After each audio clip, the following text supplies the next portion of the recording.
According to my iPhone, it is now 9:30, so if you will, we'll stand and have an invocation and pledge of allegiance.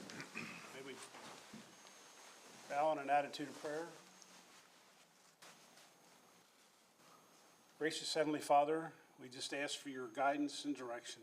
We thank you for the night of rain, for the blessing upon the earth, and Lord, with that, we think of our many farmers that are anticipating the upcoming planting season, and the rain, the moisture is so critical for their wherewithal and their being. Lord, in follow-up to our state of the city this morning, we pray for our mayor and council. Guide them, direct them as they serve. Lord, use us as your servants here on earth. May we honor you and please you in all that we do and say. In your name we pray. Amen. I pledge allegiance to the flag of the United States of America and to the republic for which it stands, one nation, under God, indivisible, with liberty and justice for all.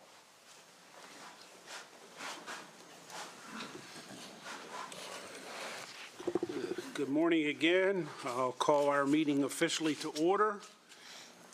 And with that, we do need to review and approve the minutes of February 27th. Motion to approve minutes February 27, 2024. Motion, do we have a second? Second. Okay, we have a motion and a second. All in favor by saying aye. Aye. Opposed, same sign. Thank you. Moving right into commissioners' reports and comments. Commissioner Wagner, you want to Sure. lead off? Morning. Welcome, everybody. This past week's been, had a lot of events. This morning was State of the City, big crowd, Chamber, thanks Chamber for putting that on. So it was pretty full. Congratulations. This is purchasing month. So this is the month to thank everybody in our purchasing department. We already had our little donut holes and coffee, so we're good there. And then Home Show was a big turnout this past weekend.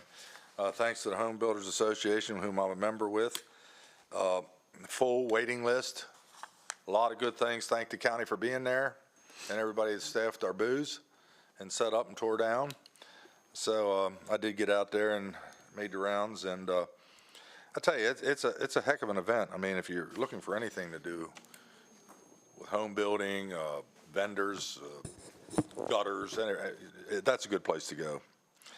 And there's a grand opening in Williamsport of, help me with this, Jeff, Bells and Bows, right? Yeah, you're correct. Bells and Bows, a new salon, pretty nice. They took, they're next to the pharmacy, took a building, renovated it. It's a long journey. I commend people who do that, take existing buildings and renovate them and make them useful again. So anyway, that's it for me. Okay, thank you, Commissioner Wagner. Mr. Kiefer? Nothing today for me. Thank you, Okay, sir. thank you. Commissioner Harvey? Yeah, the home show was great. Took the kids out there, Harbin 3 and Asher 7. There was a rumor we saw you in the bouncing boom thing. I had to get in there to get one of my kids out, so Okay. she didn't want to get out. So it was What a fun. clarity. And we were there both days, and, you know, the vendors were great, you know, both from Maryland and around the area, both from West Virginia and those that came down from Pennsylvania. So a great event. Congratulations to the Home Builders Association.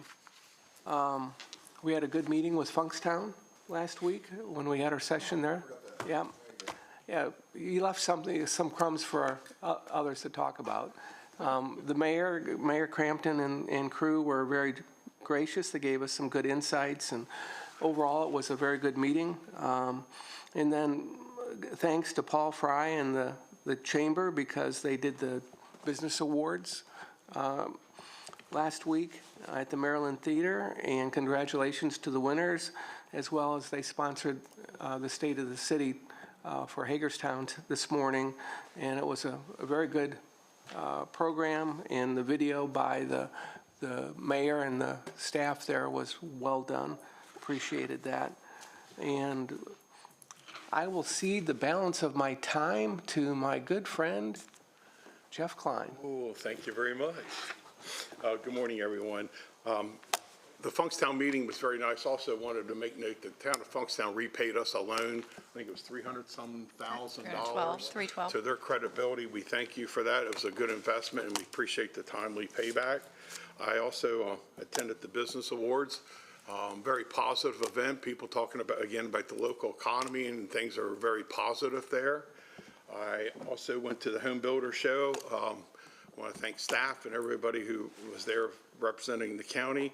Again, that was another event where everybody was talking very positive about the county, how things are doing. Then on Saturday night, I attended the Downsville Ruritan 70th anniversary of their charter. It so happened a few years ago, I noticed that my dad was one of the original charter members, so it was sort of a special night to me knowing that my dad, who's been since passed, was a member of the Downsville Ruritan, and I was in the same building where he was doing volunteerism for the little community of Downsville.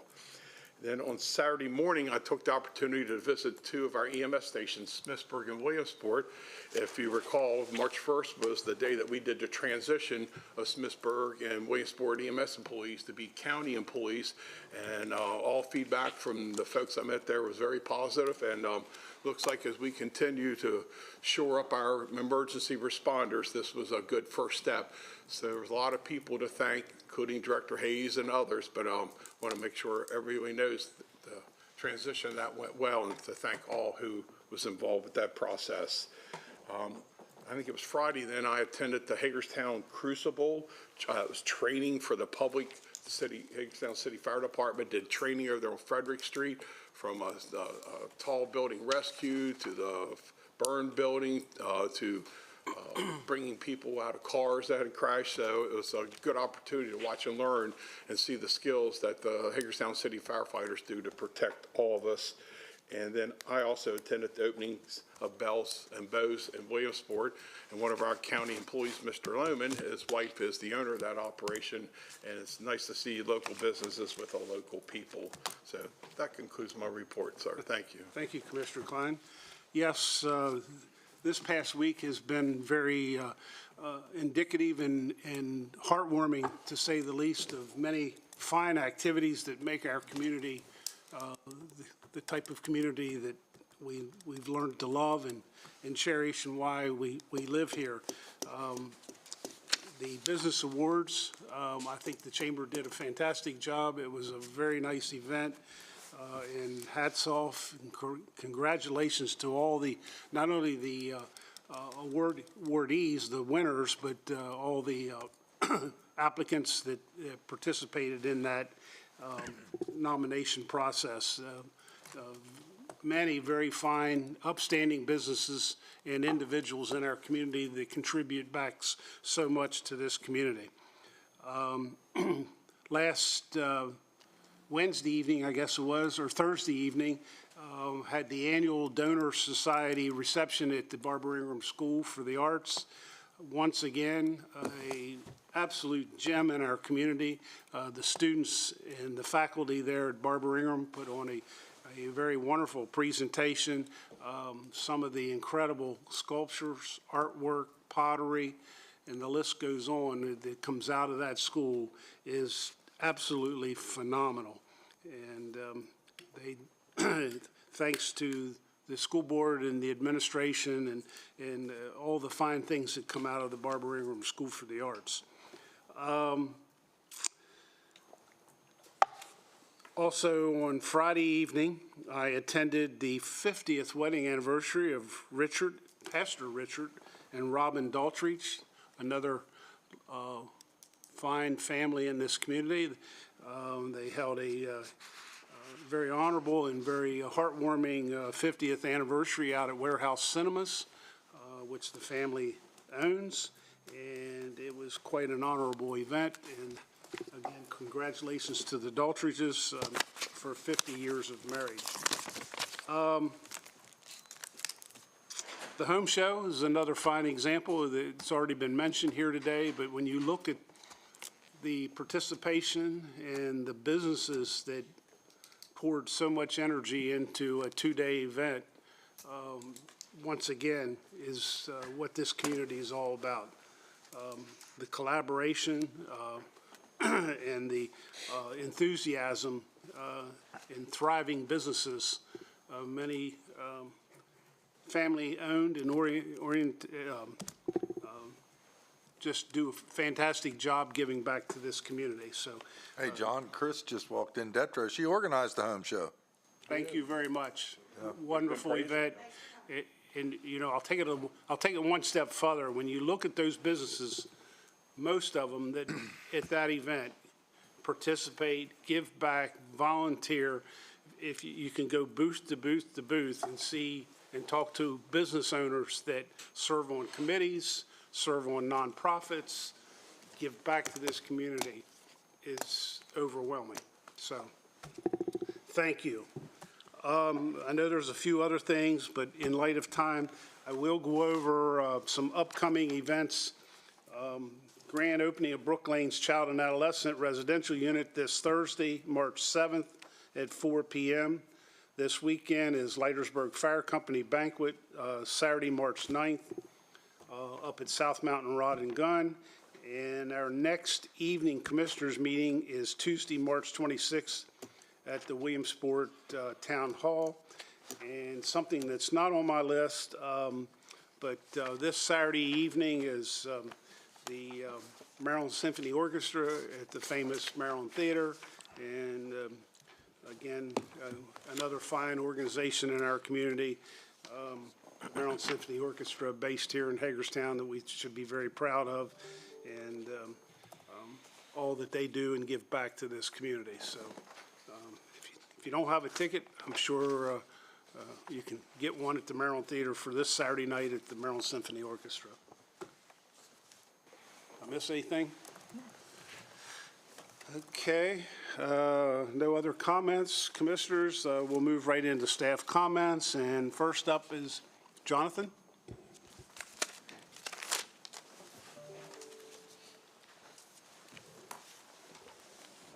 Morning, Commissioners. Jonathan Horowitz, Director of the Department of Business and Economic Development.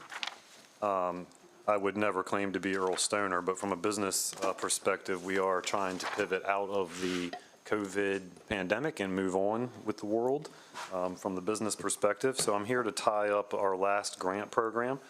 And I believe, PR's put our slide up there. So this is an infographic that PR was able to create for us. Thank you to PR for this. There's a wealth of information on this page.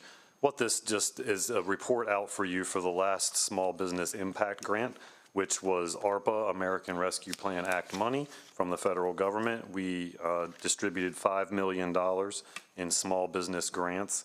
You can see just a couple highlights here. About 70% of the money was used to stabilize small businesses, 30% to grow or expand our businesses, roughly 3% to pivot a business model in response to the COVID pandemic, and just under 2%, about 4 grants we aided startups, so 4 new companies in the area were grown out of the pandemic. You can see some testimonials here that were provided from entrepreneurs, Washington County entrepreneurs, and some of the success stories. So just wanted to make sure you had this and let the public have this information, which will be posted on our website as well. But as we pivot out of the pandemic, I just wanted to remind this board and the community of the money that this board allocated to the small business community and stabilizing it through the pandemic.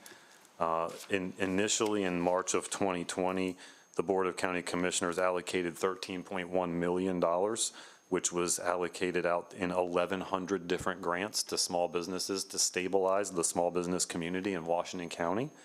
Subsequently, money was distributed through the CARES Act, $3 million to restaurants in Washington County, $581,000 to hotel and lodging operations in Washington County, $550,000 to food and beverage providers, $500,000 to nonprofit entities, $12,000 to help companies create telework opportunities for remote work during the pandemic, and then of course this $5 million that was just tied up at the end of 2023 in the Small Business Impact Grant.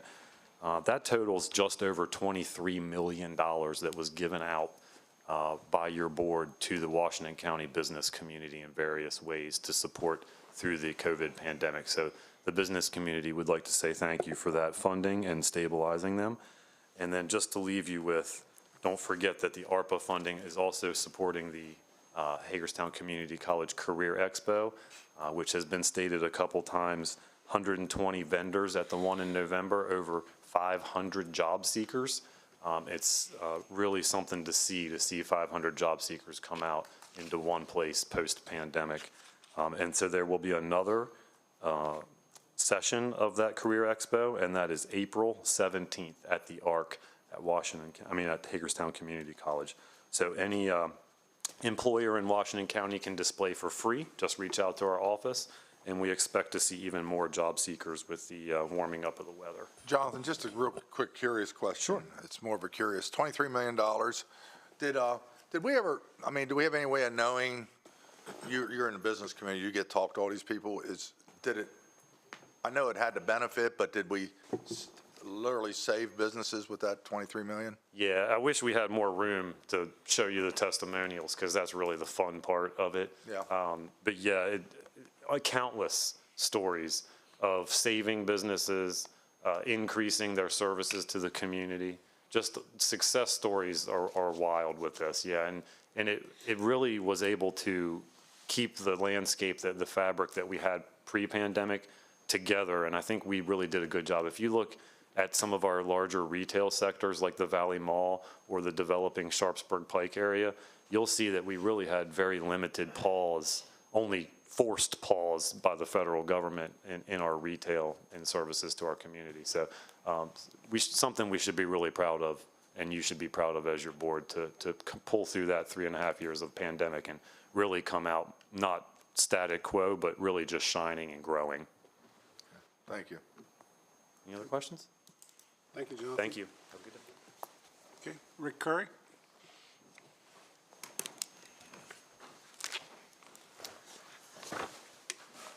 Good morning. Good morning. Rick Curry, Director of Purchasing. Subject before you is Quotation Award Q 24-774, Video Surveillance Systems for the Washington County Elections Board.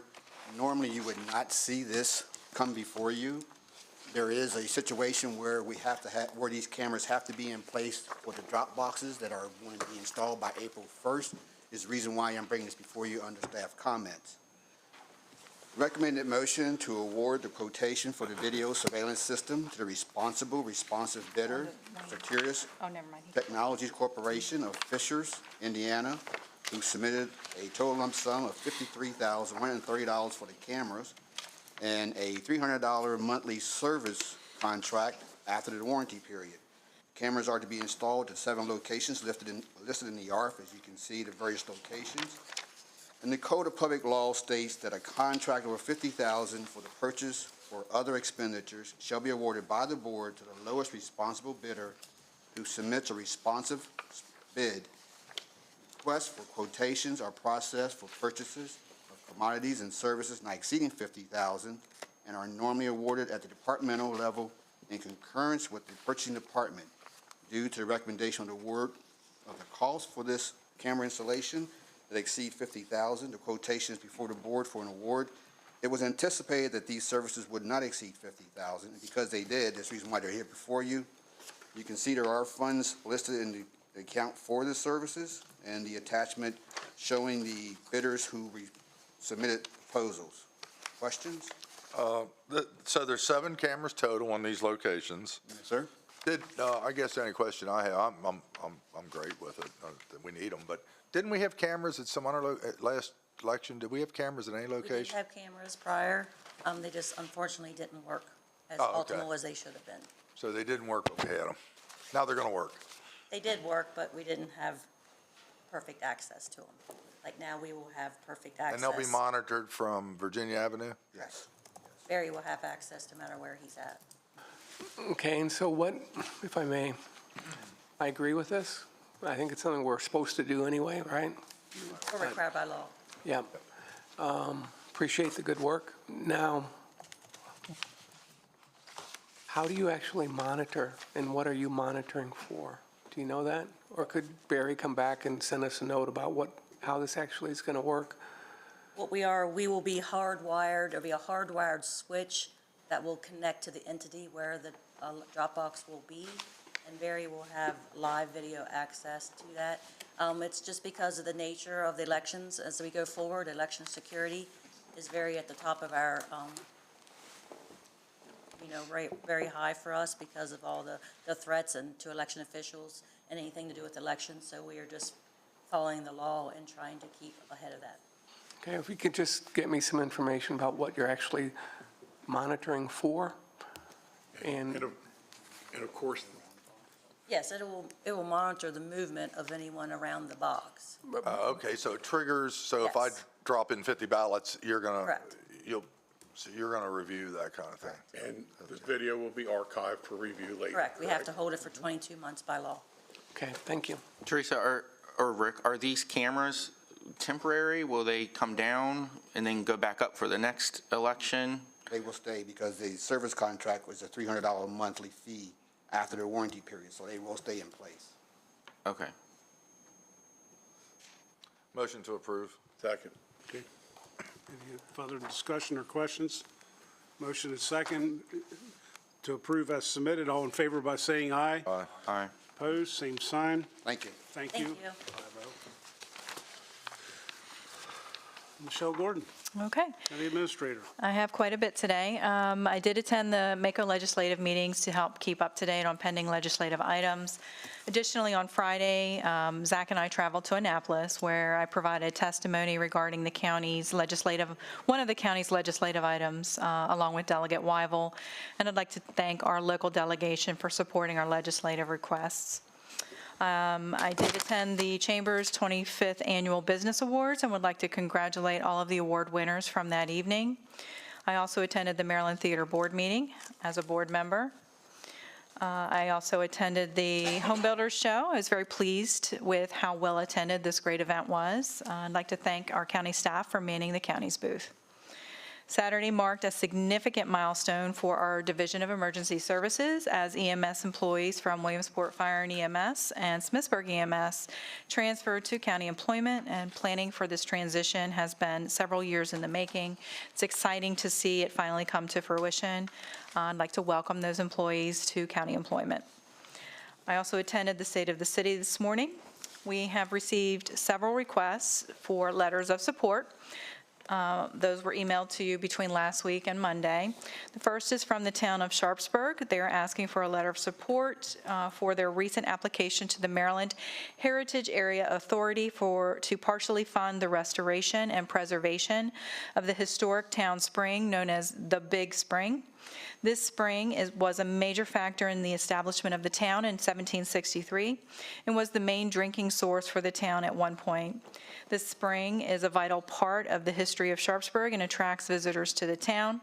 The work is needed to restore and preserve the Big Spring, and I would need a consensus for the board to sign this letter. They're not asking for funding from the county, it's just strictly support for their grant application. The question is, we supported a letter like this in the past. Correct. I think we had a similar letter last year. I'm all right with the letter. Yeah. Good. Okay. Okay, we also received two letters of support, two requests from Meritus for letters of support. The first request asks for support for Meritus Health's proposed Meritus School of Osteopathic Medicine student housing project. This project helps address the shortage of physicians in our community and the state. The proposed Meritus School of Osteopathic Medicine aims to address this issue by educating more physicians. The project has significant economic benefits as these students will contribute to the local workforce, increase spending in our community, and potentially establish their medical practices here, further enhancing Washington County's economic viability. They are looking for the board's support in securing congressionally directed spending for this housing project. They are not asking for funding from the county, and I would need a consensus from the board to sign this letter. I'm good. I support. Good. Yes. The second letter from Meritus asks for the board's support to advocate for congressionally directed spending towards the healthcare expansion in Hancock. Meritus established a multi-specialty building in Hancock that is proving to be a great resource to our community by increasing accessibility in our rural community.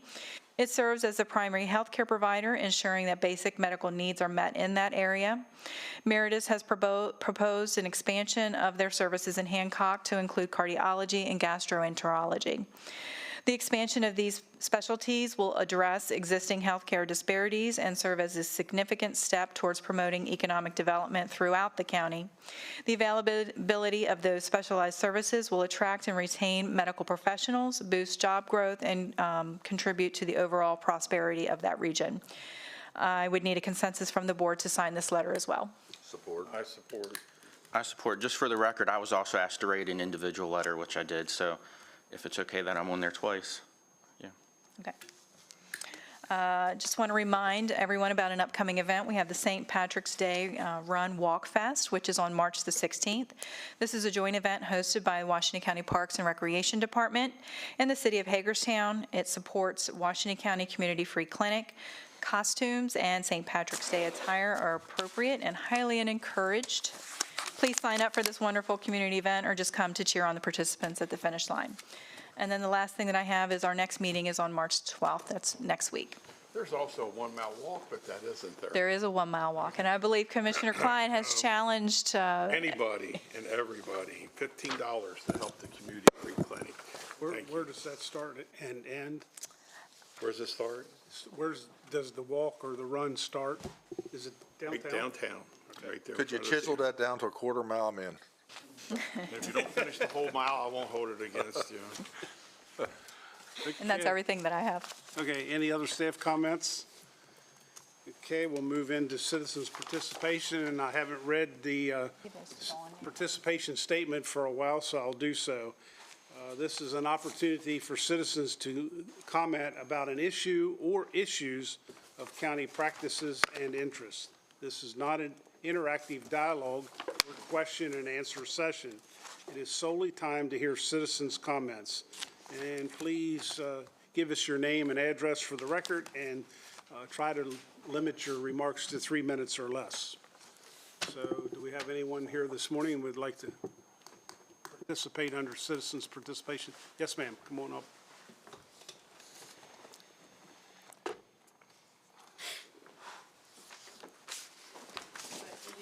Yeah. Hi, my name is Judy Aingbert. I live at 1819A Abbey Lane, Hagerstown, Maryland. I am a full-time member and a very active member of the Senior Activity Center. Today I'm here to, because I've become aware that there might be budget cuts in Senior Fit, and I wish to list some reasons why that would not be wise. Because for me and for many other senior citizens, there are physical reasons. It's good for my health. I'm a diabetic, a cancer survivor, and I have a knee injury, which there are equipment in the gym that I can ride that will not further affect my knee injury. It's very easy to access. Doing steps is not easy for me. There's a flat entrance to it, and it's easy access. We have a wonderful lady who guides us there. She teaches everybody which piece of equipment is good for us and is very encouraging. Excuse me. It's a safe place for senior citizens to attend. Many times, when you go to a gym or public places, we somewhat become attractive game for people that are not very nice to senior citizens, is what I might say. It's also emotional reasons why.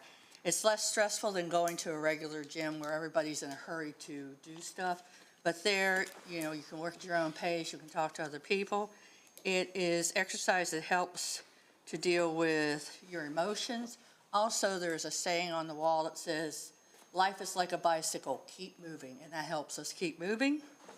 It's a place to socialize, where we can encourage others. I often speak to other people because I have encouraged several people to come to the Senior Fit because they don't know anything about it. And I like to talk, so I tell them about it. It's also financially a good reason to keep it because for a great number of people, especially like me, we live on a limited budget. And as many things go up, this is one place where we can participate, where we don't have to worry about rising costs for us. And it's available to encourage friendship and encourage each other in doing things that are wonderful for us. And as our population gets more mature, instead of calling it a senior citizen, we need a place to express ourselves, like I said, where we're safe, it's easy for us physically, and enhances our emotions. So that's all I have to say. Thank you. Thank you.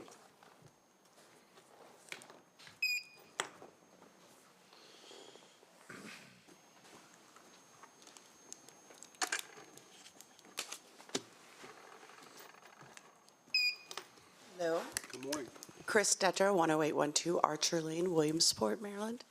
I want to thank a lot of you. I saw a lot of you at the show this weekend. It was great to see all the participation from our leaders of our county. I wanted to also make sure you all know, I believe you're all on my email list, that you are all very much invited and welcome at our Land Use Council meetings, which are the first Thursday of every month, 7:30 at HCC. If you're not on that email chain, let me know. A lot of things are discussed there that are between the public and the private sectors that are very important in the building land development community. And I think that's where things should be discussed before decisions are made. So please let me know if you do not get the invite. And I'll just tack this on last but not least. I'm very proud that Letitia Detro, my daughter, just became the first deaf person to win a pageant in the state of Maryland. So we should be very proud of our Miss Teen Washington County, and she'll be going to Miss Maryland in June at the Maryland Theater, so I hope to see you all there. Did she make an appearance at the home show Sunday? Yes, she did. The Queen was there. Yeah, I thought so. I missed it. I left before, but someone said she was coming. So. Yeah, and her platform is equal language access, which is very powerful. For example, making your meetings captioned, having an interpreter there. And the Home Builders Association of Washington County is a nonprofit, so legally we do not have to do that. But we know it's the right thing to do, so we make funds to do that. So an interpreter was provided at the show for deaf attendees because deaf people have homes and lives and need work done on their homes too. So we hope to lead the way so other businesses do the same thing, which is just the right thing to do by providing equal language access for all. Because hearing people can learn to sign, but deaf people can't learn to hear. So thank you. Thank you.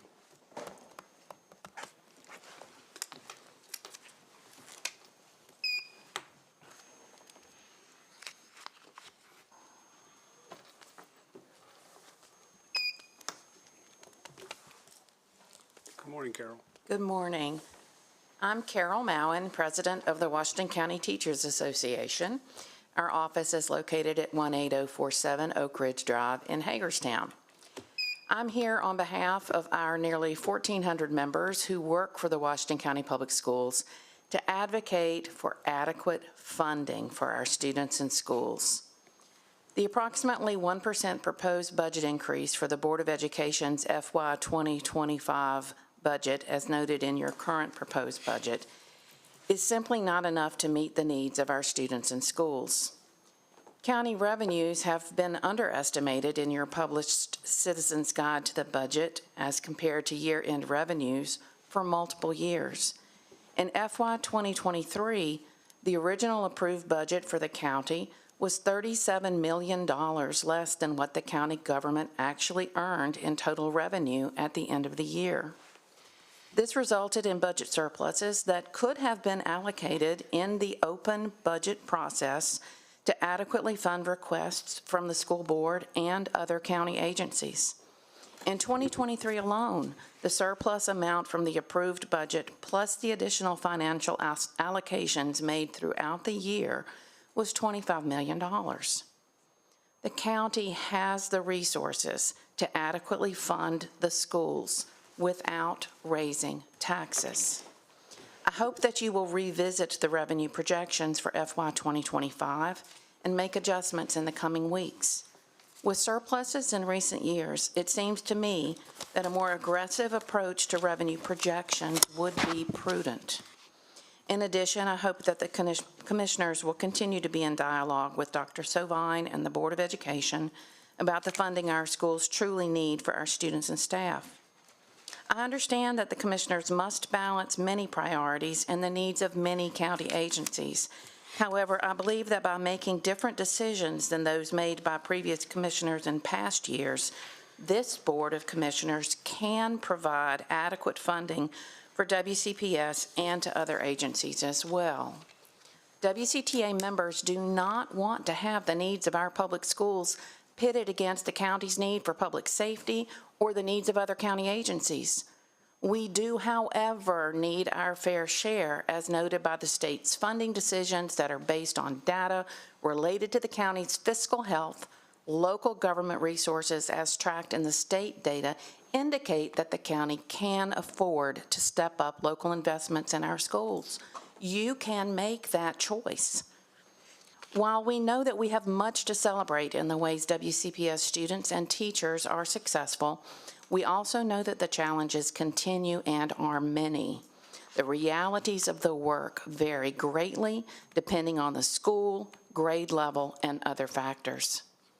Our schools must serve all children, whatever their race, their gender, their zip code, where they were born, whatever their religion. Some say that if we provide more staff and resources in our city schools that serve more diverse communities or schools with students with special needs or English language learners or with larger achievement gaps, that we will have to raise class sizes in our county schools that serve less diverse communities. This either-or false choice argument is not true. If the commissioners provide adequate funding, then the Board of Education can provide the appropriate number of teachers, administrators, and support staff for all our schools. Thank you for your service to Washington County. WCTA's invitation to arrange for visits from the commissioners, either as a group or as individuals, is still open. If you visit our schools to talk with our educators and to see for yourselves the daily work of our 3,700 employees that support the learning of our 22,000 students in our 46 schools, I cannot imagine how you could decide not to adjust the current allocation. And thank you for allowing me to go over time. Hey, thank you.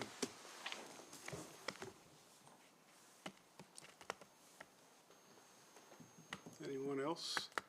Citizens' participation? Morning.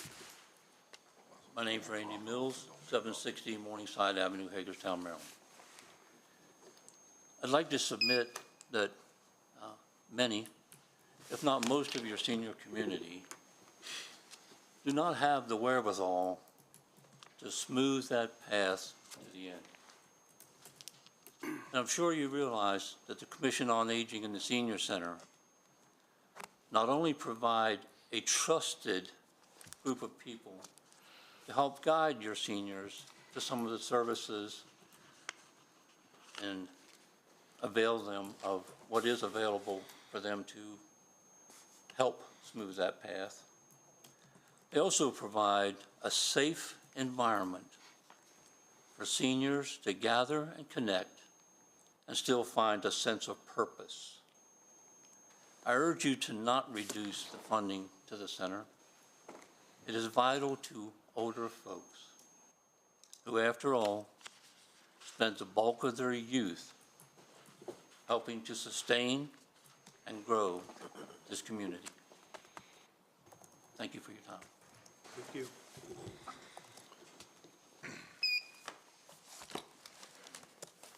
Anyone? Citizens' participation? Just a quick question here. We've heard it a couple times there. Did not cut funding to the Commission on Aging, did we? No, we increased it by 10%. Okay, just checking. I think at least some of the comments were referring to funding through the community funding organization for the Senior Fit Center. I believe that was reduced. It was reduced by 5,200. So that's a reduction. That's that committee. Yeah. Okay. Clarification. Okay, no other citizens' participation? Then we'll move into proclamation for purchasing month. So we have, I think the purchasing department should come forward. I think that's what he's saying. I think they're being bashful.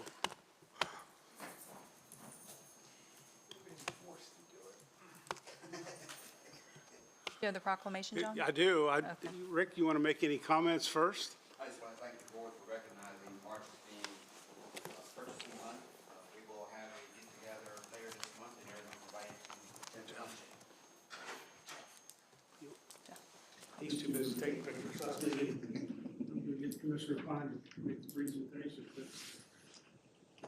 So may I ask, what is the origin of purchasing month? Origin of purchasing month, to recognize professionals within the organization, within that profession. Is it a federal thing or is it a? The federal government recognizes, but most of all, the locals do. And on a personal note, I want to say thank you for yesterday morning's coffee and donuts to kick off the month of March for purchasing month. And it was a typical Monday morning. The coffee pot didn't work, the donuts weren't prepared, and but I think through smiles and trepidation, and you all pulled it off, and it looked very well, and we appreciate it. With that, I'd like to, on behalf of my fellow county commissioners, I'd like to present this proclamation, Purchasing Month, March 2024. Whereas the purchasing and materials management profession has a significant role in the quality, efficiency, and profitability of business and government throughout Washington County and the state of Maryland. And whereas, in addition to the purchasing of goods and services, the purchasing and materials management professionals engage in or have direct responsibility for functions such as executing, implementing and administering contracts, developing forecast and procurement strategies, supervising and or monitoring the flow and storage of materials, and developing working relationships with suppliers and other departments within organizations. And whereas purchasing professionals make important contributions to assure the efficient use of taxpayer dollars by providing cost-effective service while maintaining the highest standards. Now therefore, we, the Board of County Commissioners of Washington County, Maryland, hereby proclaim the month of March 2024 as Purchasing Month. We ask the citizens of Washington County to join us in celebrating the role of the public procurement profession and acknowledging an elite group of professionals that make a difference in government efficiency and effectiveness. Presented this Thank you. fourth day of March. Fourth day of March. Yeah. It doesn't say it on there. You guys want to come in closer here? Everybody coming up, get a picture? I will get it here. Look here for this one. 1, 2, 3. You all want to go over to the. Thank you.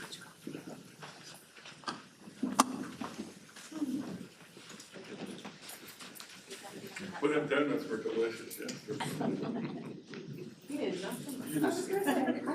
Brandy disrupted Dunkin' Donuts yesterday. I did. Yeah.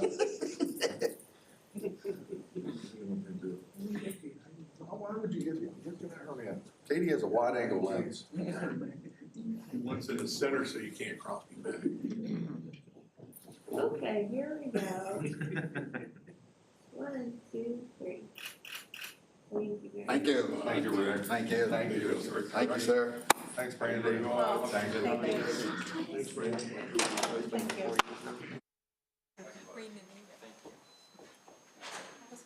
Pushing chairs in, so, whoops. Hopefully I'm not in it.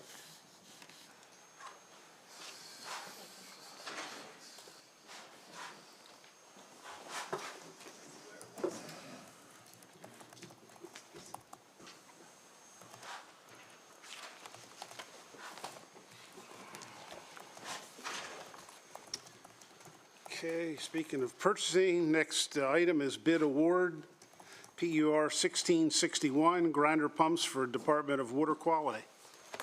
Back up, Rick Curry.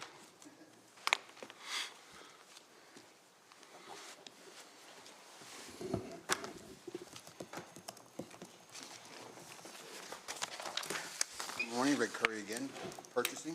Joe Moss, Deputy Director of Engineering for Water Quality. Subject before you is bid award PUR 1661, grinder pumps for Department of Water Quality. Move to award the procurement of 71 Liberty grinder pumps and 2 Liberty control panels to the responsible bidder, Aquaflow and Supply of Hagerstown, Maryland, for a total cost of $123,780.08. The invitation bid was advertised on the various websites, as you see listed in the ARF. The number of individuals who attended the pre-conference and the number of individuals who downloaded the document. And the department wishes to purchase these pumps because the E1 pumps are now no longer being manufactured, so they have to make a modification kit, which these pumps will work for them.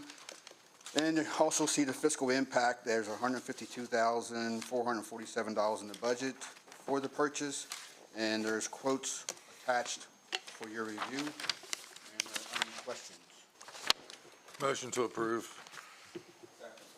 We have a motion and second on the floor. All in favor by saying aye. Aye. Opposed, same sign. 5-0. Thank you.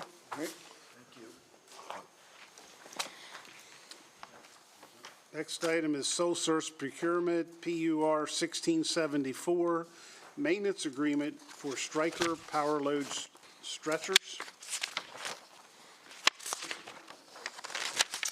So before you is a sole source procurement, PUR 1674, maintenance agreement for Stryker power load stretchers.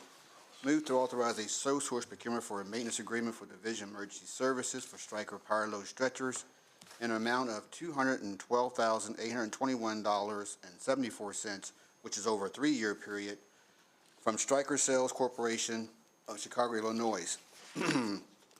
This is a maintenance agreement to ensure that the power stretchers are kept up in maintenance-wise. It is a 3-year contract which began on January 24th, 2024, ending January 23rd, 2027. And the Code of Public Law does allow for this procurement when the authorized is only one source that exists that meets the requirement and compatibility of equipment. It requires 4 of the 5 commissioners to approve this purchase within 10 days of the execution to approve the contract. This section of the procurement agency shall publish notice in the Ward of newspaper of general circulation in the county. An appropriate record will be kept on file for procurement. Also, there is a fiscal impact showing the funds available for the first year, and the department will have to budget for the remaining out years of the maintenance contract. Are there any questions? No, I just got, as usual, a curious question. What's a power load stretcher? Is that what? So they're the ambulance stretchers. They That collapse? carry the patients. Yeah, they collapse. And through ARPA money and CIP reserves, we're able to outfit all the ambulances in the county with the most current model. It also includes an automated lift into the ambulance, which reduces strain on backs and long-term degradation of the body component. Randy, I believe you were there when they carried me away. Was that a power load stretcher that we put him on? Okay, yeah, so, now, motion to approve. Second, out of curiosity, what's the average cost of one of these stretchers? Sounds like about $9,000. All in with the load system in the ambulance itself is about 40 to 50K Per stretcher? per unit. Well, I don't know if I get, maybe it's my math. So 23, you got buying 23, right? There are 20. Yes. There are 23. This just covers the maintenance on those. Oh, okay. Yeah, gotcha. we already own Yeah, the stretchers. we own the and stretchers. This is just the annual. The maintenance agreement. Yeah, maintenance, service. So you're not buying any more, you're covering 23. And this is an existing contract that it just needs to be renewed. Okay, I think we have a motion and a second on the floor. Any other comments or questions? Hearing none, I'll call for the vote. All in favor by saying aye. Aye. Opposed, same sign. 5-0. Thank you. Next item is sole source procurement, PUR 1673, maintenance agreement for LifePak monitors, defibrillator devices, automated external defibrillators, and Lucas CPR devices. Again, Rick Curry, Director of Purchasing. David Hayes, Director of Emergency Service. Subject to sole source procurement, PUR 1673, maintenance agreement for LifePak monitor defibrillator devices, automated external defibrillators, and the Lucas device. Move to authorize a sole source procurement for the preventive maintenance, inspection, repair, parts, labor, and travel with the battery coverage for Division Emergency Service for LifePak monitor defibrillator devices, AEDs, and the Lucas CPR device in an amount of $293,200. $22.90 over a 3-year period from Stryker Medical of Chicago, Illinois. This is a maintenance agreement to ensure that the life packs in the AEDs and the Lucas are biometrically certified for annual basis. This is a contract for 3 years. This is also under the Purchase Department received this request for the maintenance preventatives of Lucas on wishes to, DES wishes to use sections 1-106.2A and 1 and 2 of the Code of Public Law, which states only one source exists that meets the county's requirement and a compatibility of equipment is essential. This requires 4 of the 5 commissioners in order to approve this procurement. If so, within 10 days, the department will publish in the local newspaper and also keep an appropriate record on file of the purchase. The fiscal impact, there is $97,674.30 available for the procurement. We have concurrences and also the attachment from Stryker. Questions? Motion to approve. Second. Okay, we have a motion and a second on the floor to approve as submitted. All in favor by saying aye. Aye. Aye. Opposed, same sign. Thank you. Thank you. Next item is intergovernmental cooperative purchase, 23-0137, one Kohler 400 kW diesel generator and installation. Good morning, Brandy Noggle, Fire and Purchasing Department. Terry Hill, Washington County Sheriff's Office, representing the detention center. The recommendation I have for you this morning is the intergovernmental cooperative purchase, INTG 23-0137, for one Kohler 400 kilowatt diesel generator and installation. Moved to authorize by resolution for the Washington County Detention Center to purchase and have installed one Kohler diesel generator set from Fidelity Power Systems out of Sparks, Maryland, in the amount of $187,841.69, and to utilize another jurisdiction's contract, which was awarded by Sourcewell to Kohler Power Systems out of Sheboygan, Wisconsin. The current generator is approximately 40 years old, with the original sale date of August of 1983, and the engine was produced in April of 1983. The set currently has 2,106 hours of runtime. The generator supplies power for the main detention center, including emergency lighting, radios, door access controls to all sally ports, and the cells, as well as the kitchen appliances.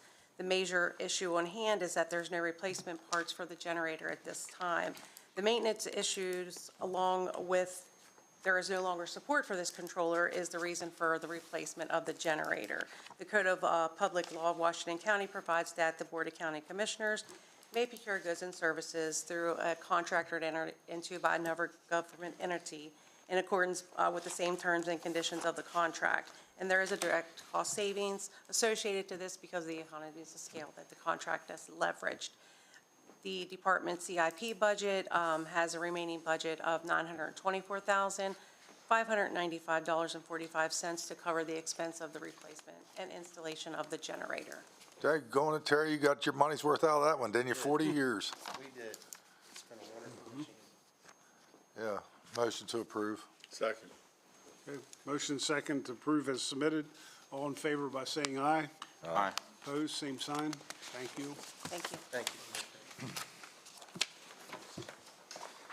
Next item, FY25 Community Organization Funding Recommendations. Good morning, Rachel.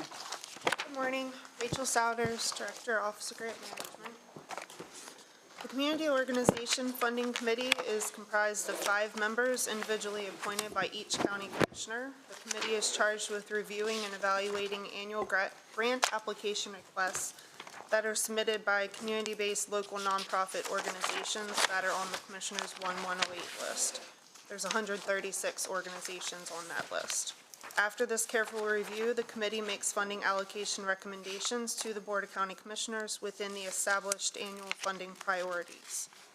In December, the committee received 41 funding applications from 39 separate organizations. Total amount of funding requested was $1,877,281.63. The amount of funds that was available is $1.2 million. Each member of the committee independently reviewed and scored every application over a period of approximately 6 weeks. The committee then met as a group and deliberated funding allocations for each application received. The recommendations presented today were made in accordance with parameters established by the board. There's no motion required today. The recommendations are subject to acceptance or amendment by the board during the annual budget approval process. Does anyone have any questions? Questions or comments? I'd like to thank the committee for all their hard work in reviewing all these applications and requests for funding. It's quite a task. It is. It's a huge time investment, not to mention the time that many of them have to take off work to come in and discuss during the workshop. They did a great job. For many, Rachel, excuse me, as I say, for many of these organizations, it's probably a godsend to keep them afloat and. These requests included that extra funding we added to it, correct? Yes, sir. That was an additional. It was originally $1 million, and We added. you added 200,000 to make it 1.2 million. And they had a shortfall of about a little over 600,000 It was from what was requested. About 64%. Yeah, okay. Rachel, this is maybe our third year of including capital projects in the COF funding. I know that first year it was a little flat on those requests, but it looks like we may be picking up some more. You've seen the applications in a way that we haven't. Are there several more requests for capital? What kind of projects are they supporting? There were 9 applications containing requests for capital expenses. Okay. And then what kind of requests? Yeah, what do you see those capital contributions going towards? It's typically, what is capital considered, or what were these requests for? What are the requests? What are the nonprofits using the capital for? There was a network infrastructure for the Maryland Theater. I believe they had some IT improvements that they desperately needed to make. The Douglas G. Bass Museum of History and Preservation, they've been undergoing a huge remodeling project.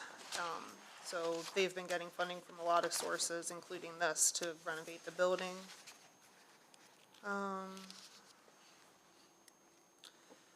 Sanmar is, I'm sorry, I don't remember. I have indicated on the attached sheet which ones were capital, but I can't remember all of them off the top of my head. Did the organization take into consideration to try to avoid reoccurring expenses something that would be reoccurring that would add to their bottom line? It's always a consideration if organizations have pursued other funding sources, so that they don't become dependent on this or any grant that comes through our office for that matter. Okay. Can you get us additional information on all of the capital requests so that we can distribute that to the board later? Sure. Okay. Thank you. Any other questions, comments? Thank you, Rachel. Thank you. Okay, FY '25 personnel requests. Chip Rose, good morning.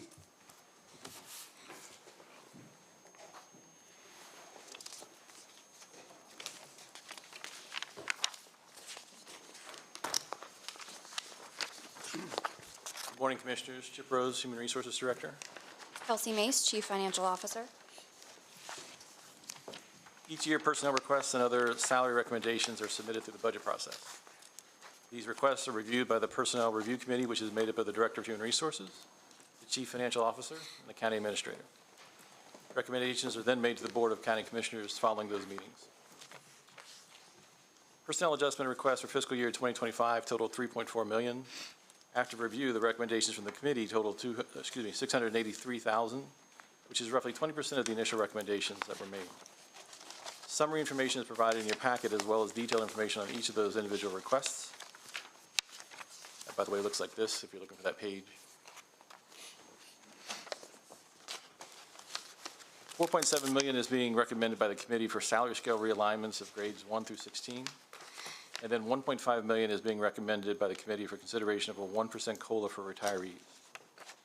Please notice that that figure represents a 3-year commitment of $520,000 for fiscal years '24, fiscal year '25, and fiscal year '26. Also in your packet at the very end of that grade scale, which again looks like this, if you're looking for that page. On the back, you'll find historical COLAs that you provided to retirees in the past.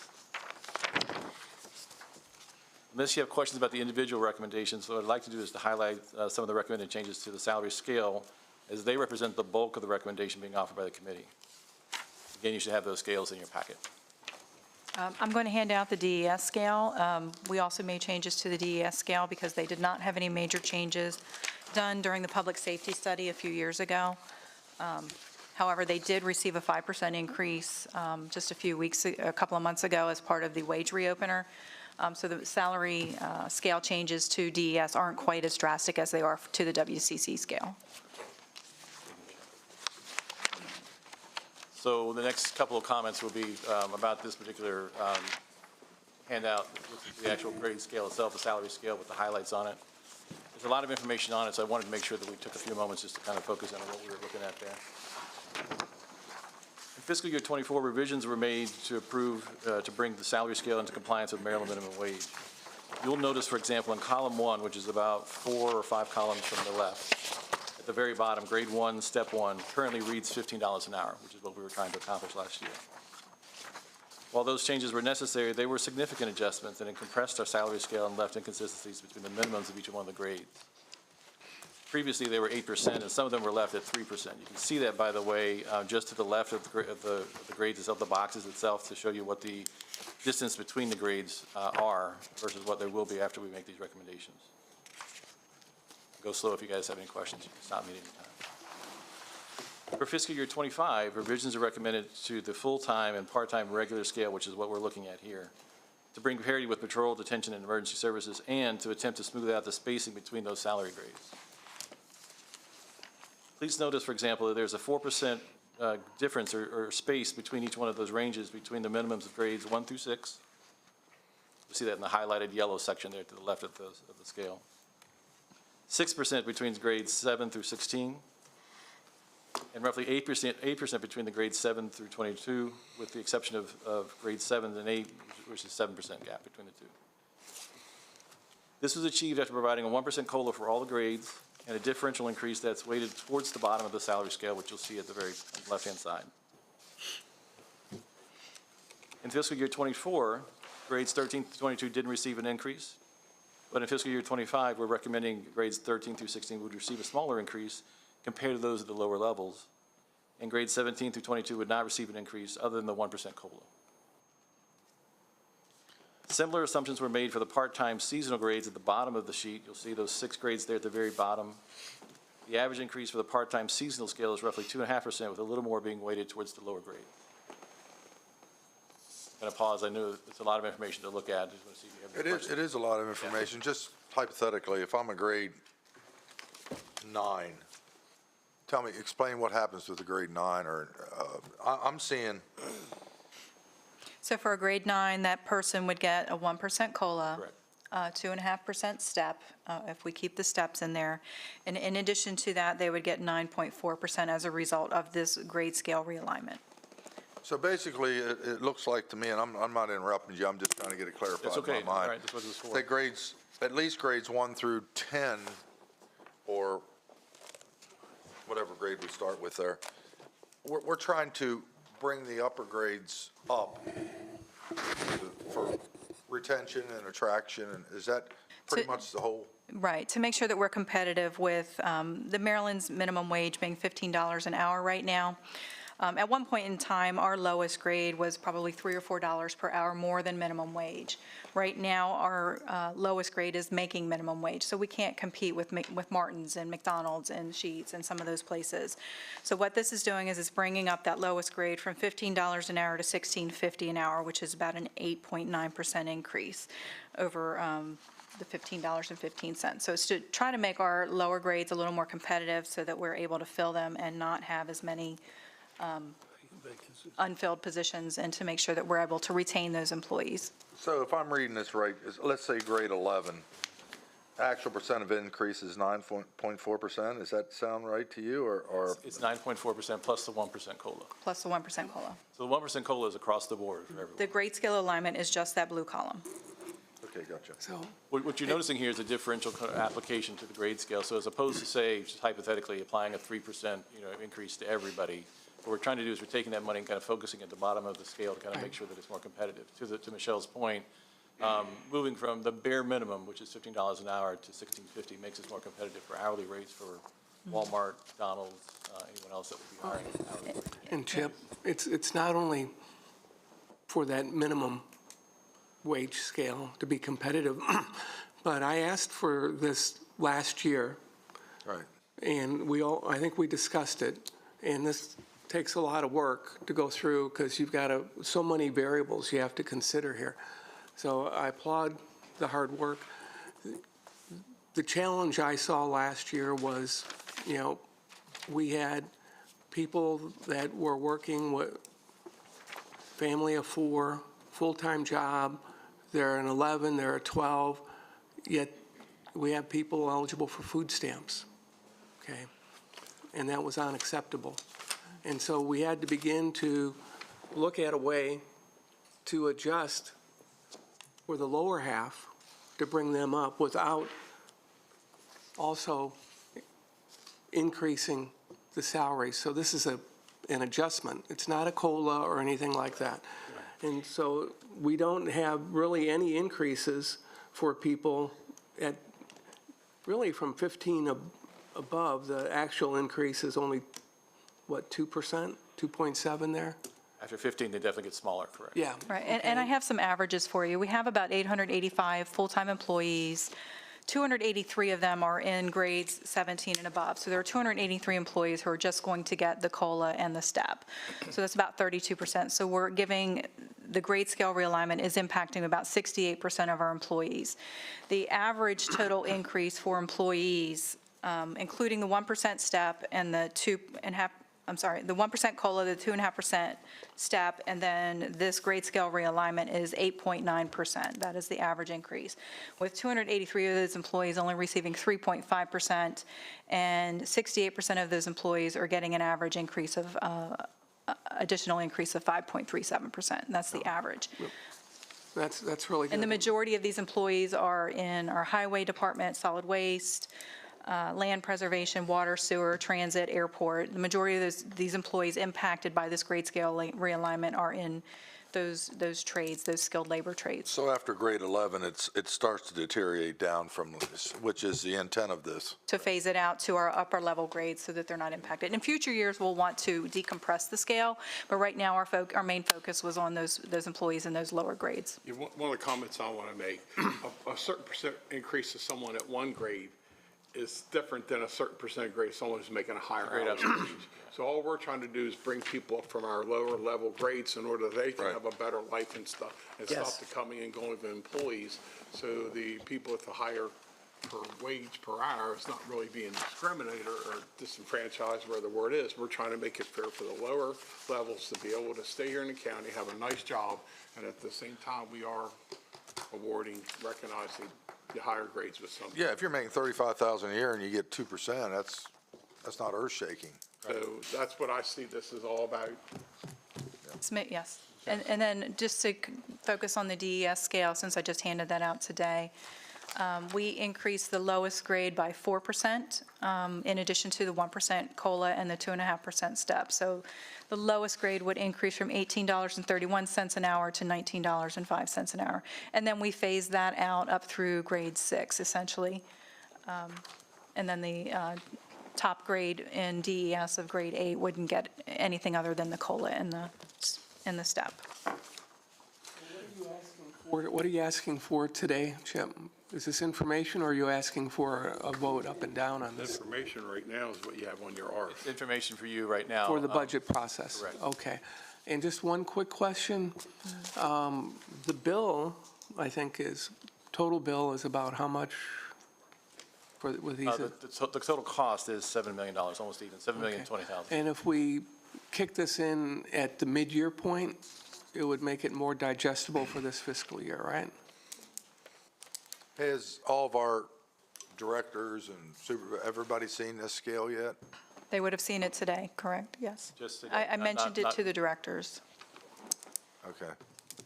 So Chip, for the employee that's watching and has this, which column, they know their grade, they know their current pay.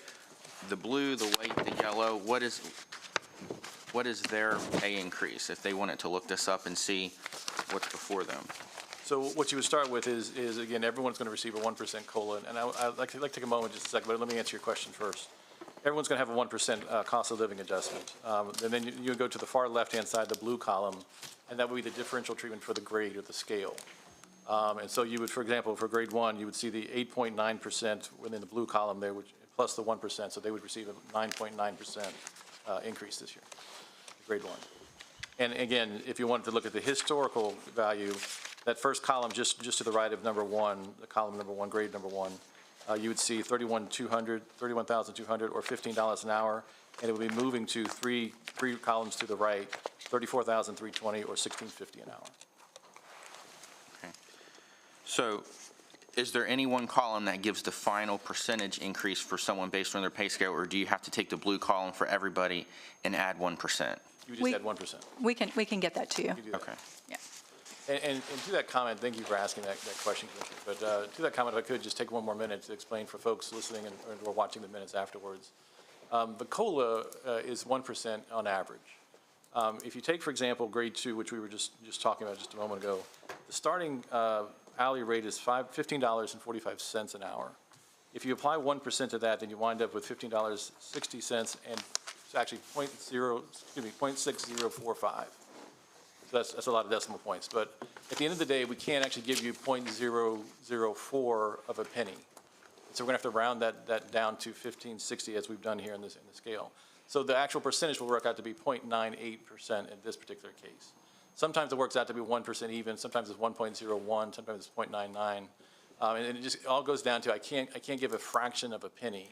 And so I wound up either rounding down if it's 0.04 or up if it's 0.06 of a penny. And so that's not an intention to sort of be funny with the money, so to speak, but it's just the fact that we can't break down a penny literally. And sometimes the percentage points or the decimal points go out too far that we can't break them down. So for those listening at home, 1% is the average for the COLA increase, but sometimes it'll be 0.099, sometimes it'll be 1.011, and it all goes down to the fraction of a penny. So easy for that. So just one other comment, because when I'm looking at this, I'm also thinking about what a new first-year teacher is getting, which is, in the, $61,000 or $62,000 a year, something like that right now. A new patrol officer who's working all year long, okay, is making about $58,000 a year. And, if we look at in here, you're a step 12, you're making about that. So, you got to think about how this looks across the whole county. Different education levels, different requirements, but different lengths of time, for example, maybe in the county before you even reach that point of $60,000. And then I just want to reinforce that I did do a quick summary by, and I can get this to the board, by fund. For the general fund, the average total increase, which would include the COLA, the grade scale realignment, and the STEP, the average total increase for employees in the general fund is just 4%. The majority of the grade scale realignment is for all of our other funds. Could you say that again, Michelle? I'm sorry. The average increase by employee in the general fund is 4%. Okay. The majority of employees affected by this are in all of those other funds: highway, solid waste, water quality, airport. So that 4% includes the 1% COLA, the 2.5% STEP. So this grade scale is only impacting employee salaries by about 0.5% in the general fund. All right. One more question, and this may take some time to dig into. I don't know who would best be able to do this, but I'm wondering, and I certainly agree with the need to do something like this, but when you look at a supervisor who may not be getting an increase in pay, compared to the subordinates that they may supervise, that's just compressing that margin. And to some extent, it is what it is. I get it. But do you have an easy way to look at and see, should we have a minimum threshold?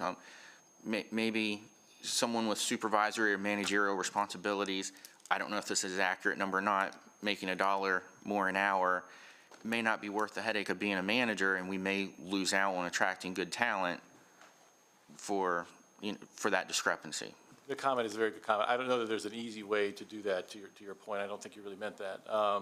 But you're absolutely right. The observation is astute, which is to say, as we're trying to accelerate and catch up a little bit and move the needle forward, it's compressing our scale, which we've already talked about. And again, the compression is just the squeezing of the spaces between those grades. And for those managers or supervisors that are managing folks that are in those compressed scales, those compressed grades, it's bringing them closer and closer to their own salary, to their own wages. So all that I would probably say today is you have to kind of pick and choose your battles. And I think you can afford to probably compress the scale and bring your lower levels up faster. Or you can try to do it in a consistent way, which is more expensive, frankly, because the higher up your managers, the higher up your grades, the more expensive it is, the less you can do and the less people you can impact. And so what I would say is we continue to look at it as a multi-year commitment. We try to make sure that we focus on the managers, the supervisors in the future. But I think for this year in particular, I think the intent of the commitment was to try to get the lower grades up faster. And I agree with Commissioner Kiefer, that's what you hear a lot. And we know that, the compression and, okay, I'm making 90 cents more an hour than who I'm supervising. But does this, for the most part, are we going to come back again 6 months from now, a year from now? Does this pretty much fix the overall issue of being, I think, extremely underpaid for the lower grade employees? Does this fix it, or is there more to come? It's a significant improvement, especially when you take a look at the last 2 years together. And I will defer to my other colleagues in the salary committee who've been here longer than I have. But it absolutely is much further along than you were 2 years ago. I don't know that it's completely fixed. I don't know that you wouldn't necessarily make another recommendation next year, but it wouldn't need to be as dramatic as it has been these past 2 years. Would you agree? I agree with Chip. He's nailed that. Like I said, in future years, we'll need to work on decompressing the scale to bring that spread back in between the grades. So it definitely is going to be a multi-year effort, but right now our focus has been on those lower grades. If you could imagine visually kind of putting a string on the grades and you pull it from the top, I think after this year, you pull it back from the top, and so you try to recompress and lengthen out those compressed scales and kind of spread them out a little bit more, and you probably see some more of the impact at the manager and supervisor levels, as you were mentioning, Commissioner Kiefer. I just know I think we've all been contacted by employees who were considering stepping down in their managerial position to be a non-supervisor, making just as much money, maybe more with overtime. They would be overtime eligible at that point. That's a concern. That's good talent that we could lose. And, that's just Do we have a bonus? reality. Do we have any type of a bonus system? In the federal government, for example, the federal workforce, there's an allocation of a certain amount of money that gets divided up for a segment of the workforce. So 10% or 15% of your supervisors or 25% of them are going to be eligible for a bonus of up to, in the federal government it's $20,000. But we don't have anything like that. We don't have anything like that I'm aware of today. Happy to explore that for you if you'd like. Well, it's one of those things that addresses part of what his issue is it's targeted to supervisors, and if you're supervising, well, you're going to get rewarded with some type of a monetary bonus. So I appreciate what you say, not necessarily my issue, an issue for employees. But, yeah. the issue that you brought up, I got it. But in summary, this is the beginning of addressing all Of a journey. I think so. And again, just to put a fine touch on it, I think, I wasn't here, but I would imagine 3 years ago, you were trying to address questions and issues that your leaders were having, which is to say, turnover is an issue for us, getting people to come back to work after COVID is an issue for us. And so the competitive war for talent, so to speak, was an issue that was real. And being where you were hourly, you were not as competitive, you could not have been as competitive as you can now. Where last year you got to minimum wage, and then this year you're above minimum wage, and so now you're actually in a position where you can compete for some of that talent. And to your point, at the detriment a little bit of some of the managers and leaders, but you're getting a pool of talent that is better, that is more competitive than it was 2 years ago. So basically, I think this is needed, and I don't know. And will this be, this is just a presentation to us, basically, you don't need a whole lot from us right now. Will this have input from your staff and directors of henceforth, once everybody's seen this, or? Yes, we'll discuss it at our staff meeting, and as far as I know, just discussing it at our last staff meeting, they all seem to really support it. They understand that it's going to be a multi-year undertaking, but they do support it. Will this come back before us? This, Yeah, final, yeah. This is for information.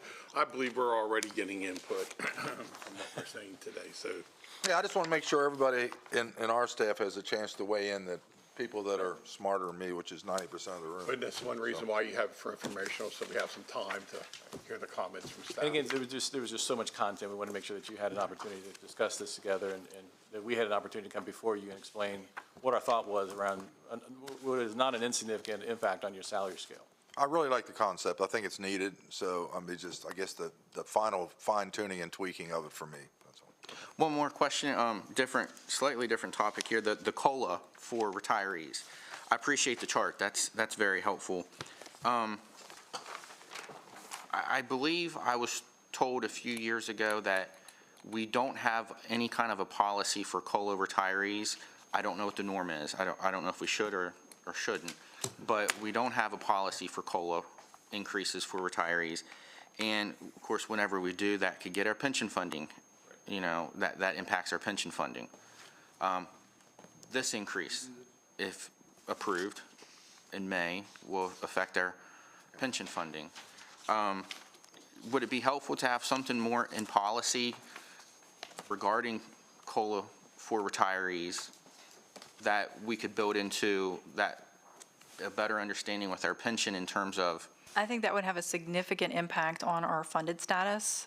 We've been working very hard to bring that up over the last, 5 to 10 fiscal years, and I think that if we were to build that in as a policy statement, one, it would require us to provide that increase to employees, whereas right now we have the flexibility to base it on budget availability, and two, it would significantly change our funded status. Yeah, I don't disagree with that at all, but whenever we make those adjustments, then we come back and say, oh, well, now our pension funding is less. Well, it's because we have an average 8, 9, 10, 15% increase some years for pay increases. That's what kills our pension funding status.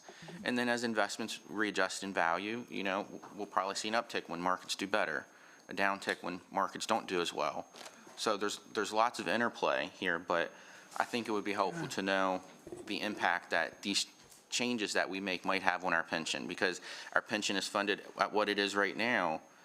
We offer, this is a sizable pay increase for some that's going to impact our pension. Right, and we've done some catch-up over the last couple of years, so what we could do in future years is build in a smaller amount rather than 1%, make it 0.3% or 0.5% to make it a little more affordable and to kind of level it out.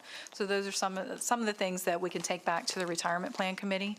I think it's a great idea. I think that, Chip, didn't we discuss asking at the Retirement Plan Committee, we asked who was the representative there? The advisor, yeah. The advisor, to look into what policy implications and costs there would be to moving towards a funded standard plan for COLAs for retirees that would require current employees to start contributing for that over their whole career. And, he said that other places have moved to that, and, they have examples, so we could look at what those implications are, what the costs are, and, how other jurisdictions have managed that. So, and it might get to part of this issue, because we get this yo-yo effect of, when inflation's up, you get a big demand from the retirees asking for something, and even 1% they don't like, but there's nothing in our obligation to give them even 1%, from what I understand. And you look at the historical chart here, you have 3% back-to-back years. That hurts our pension funding. You have 0%. And there's no contribution being made by the employees. We need to level that out. I agree. Okay. That's all. I really appreciate the discussion. Last call for questions about individual salary recommendations, the salary review chart and/or the COLA. Thank you so much. I'll just add that all of the detailed requests that were received are in tab 5 of your binders. Yeah. Thank you. Thank you.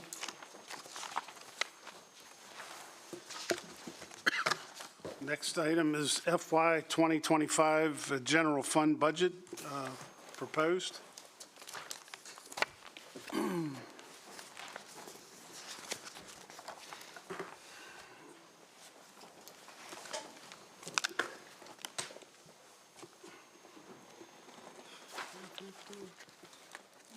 Good morning again, Kelsey Mace, Chief Financial Officer. Kim Edlin, Director of Budget and Finance. We're here today to present the proposed FY25 general fund budget. As part of the balancing process, staff met to review submitted expenditures and made $14.3 million in recommended adjustments.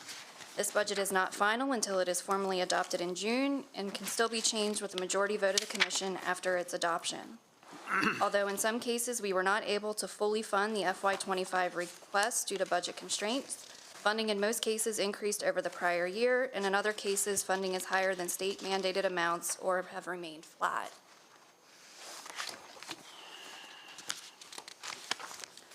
The FY25 proposed budget is balanced at $300,909,340, and is a $19.8 million increase over FY24's approved budget of $281 million.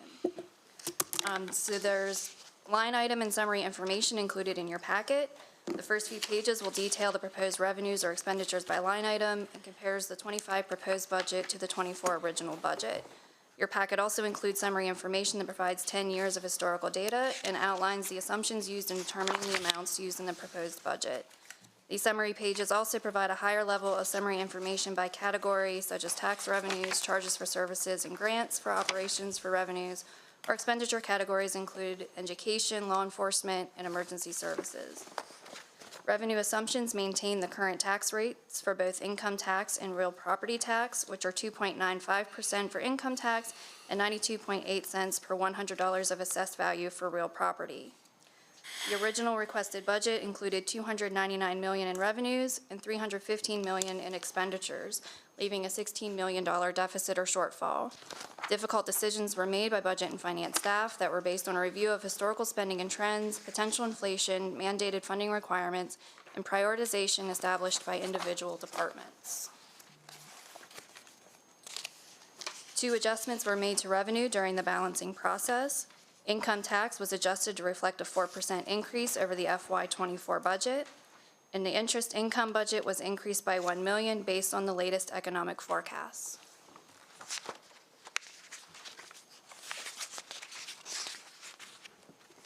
Property tax increased $9 million and is based on assessed values provided by the State Department of Assessments and Taxation. Income tax increased $4.7 million and is based on a modest growth in withholdings. I want to mention that while the budget is a 4% increase, the increase over the FY24 anticipated revenue is about 2.4%. The county expects to receive $2.4 million in disparity grant in FY25, which is about $622,000 less than FY24. Interest income increased $2.9 million. Latest economic forecasts are predicting only a modest drop in rates in the short term. While the budget increase is 150%, it is a decrease of 40% from the anticipated FY24 revenue. The return to a normal level of interest rates is included in the 5-year outlook that we'll look at here later. Can you let them know how in-kind revenue has impacted the total percent change? Yeah, I can hit that at the end here. You'll hit that at the end, okay. I just want to make sure. So charges for services increased $4.4 million, and $4.2 million of that is the recording of the in-kind contributions. Grants and other income decreased $8.8 million. The SAFER grant ends in FY24, which is impacting this. Staff is also proposing an increase to the 911 fee. We are proposing increasing the fee from 75 cents to $1.25. The last increase that was effective was in October of 2003, and detailed budgets for revenues can be found in tab 2 of your binders. So without the in-kind revenue, it wasn't included in the fiscal year '24 beginning or approved budget, so it's not reflected in that $281.1 million. Without in-kind revenue, which is a non-exchange transaction, our total percent increase for fiscal year '25 is actually 5.5%, not 7.1%. So that in-kind revenue is impacting us here as well as in the expenditures. So this is sort of a stray.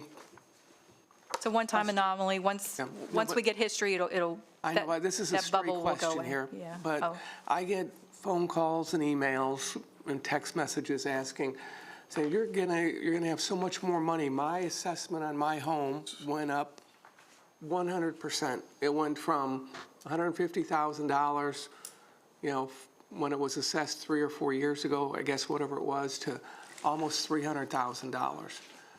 But their actual tax isn't going up that much, because isn't there a limit on that? Yeah, is that the 5%? There's a limit. State of Maryland limits it to 10% per year, and Washington County limits it further to 5% per year. Okay, and so the impression out there that. For homeowner occupied, that commercial would go up. Right, but for, and I'm only hearing from homeowners, so the impression that we're going to get a flood of new money because the assessments went up isn't a reality, and you're showing total increase year over year of just under $20 million. Correct. Okay. And in property tax, it's just about $9 million. Correct. Which includes all the businesses and everything else. Yeah, that includes all property tax. Okay. Thank you, Macy. So expenditure adjustments for wages and benefits, you just heard from the Salary Committee on their recommendations. $3 million in requests were received and $2.5 million were not recommended. The other reduction of about $1.1 million is due to the percent of wages used for the pension contribution. The requested budget was based on 28% of full-time wages. Our proposed budget is at 26% of full-time wages. The actuarially determined contribution for FY '25 is 23.38%, so we still have an extra amount budgeted to continue improving our funded status of the pension plan. The Board of Ed was reduced $8.6 million. The Board of Education requested $118.7 million in funding for FY '25, which is an increase of 8.86% or $9.7 million. The county typically funds the Board of Ed at the maintenance of effort level, which is also the level required by the state. The adjusted local share calculated by the state for FY '25 is $106.9 million, and the hold harmless required maintenance of effort is $109.1 million. Staff is recommending funding the Board of Ed at $110.2 million, which is 3% more than the calculated local share and 1% or $1.1 million more than the maintenance of effort. So could I ask a question here, or just clarification? So when you show here on the slide that the Board of Ed reduction is $8.6 million, it's not a reduction. It's from their wishes for what they desire to spend that was sent over from the school board. And it was never very likely that they would get that full funding, and we communicated that to them. And the school board did not, the school board in many ways, I would say, refused to do their due diligence to make alignments necessary to bring it more in line with what they were communicated would likely be the amount of money that they'd receive. So it's not really a cut. It was their desire. This is our adjustment from the request.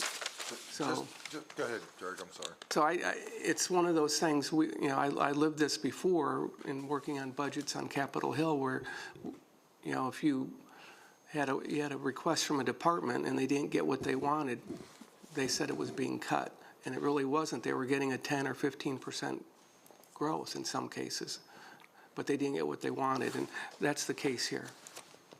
Correct? Correct. So for my clarification, maintenance of effort is how much? Hold harmless at the $109.1 million. Because it's hold harmless, because They it's really, but we've funded 109, so that's what we have to continue funding. Correct. But the required amount from the state would have been what if it wouldn't be for Old Harmless? 106.9 million. So 106.9 million is what the state says we have to do. We did 109. Now so that's Old Harmless. We have to do it again because we set that precedence. We'd have done 112, we'd had to do 112, right? Yes. So now we're at 110. Yes, that's what we're proposing. Okay, I just wanted to clarify for people who didn't quite. Yeah, and it's illustrated a little better on the next slide. Oh, well, why don't you stop me then, Kelsey? And there's still adjustments because we're still going to be Right, and this discussing is and working. just our first proposal. Right. For operating and agency contributions, staff recommended 1.2 million in reductions based on a line-by-line review of historical trends and future sustainability. And for controllable assets, based on prioritization, there was about 900,000 that was reduced. So the expense summaries start on 9 page of your agenda packet, probably should have said this before, or they're in tab 1 of your binders. Detailed budgets for the expenditures can be found in tab 3. So expenditures compared to fiscal year '24.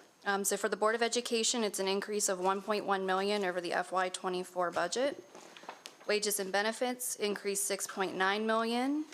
The proposed COLA of 1% and STEP is 2.9 million of that increase. Included in the salary recommendations is the grade scale realignment, which has about a $3 million impact on the general fund.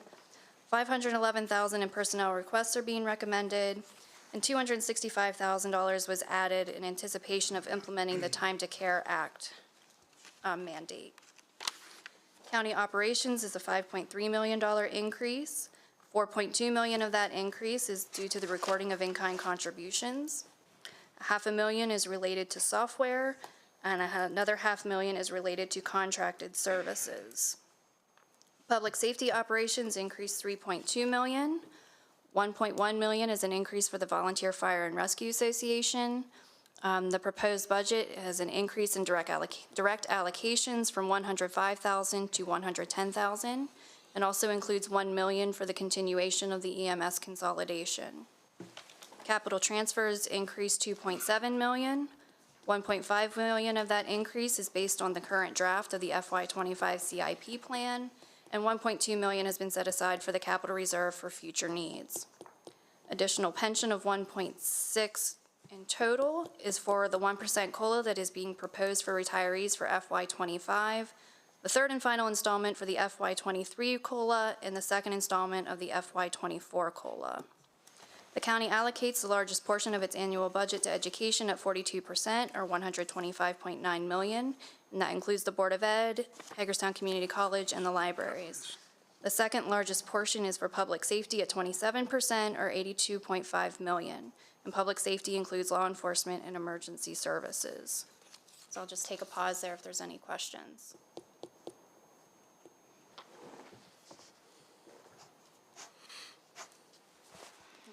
Moving on to the 5-year projection.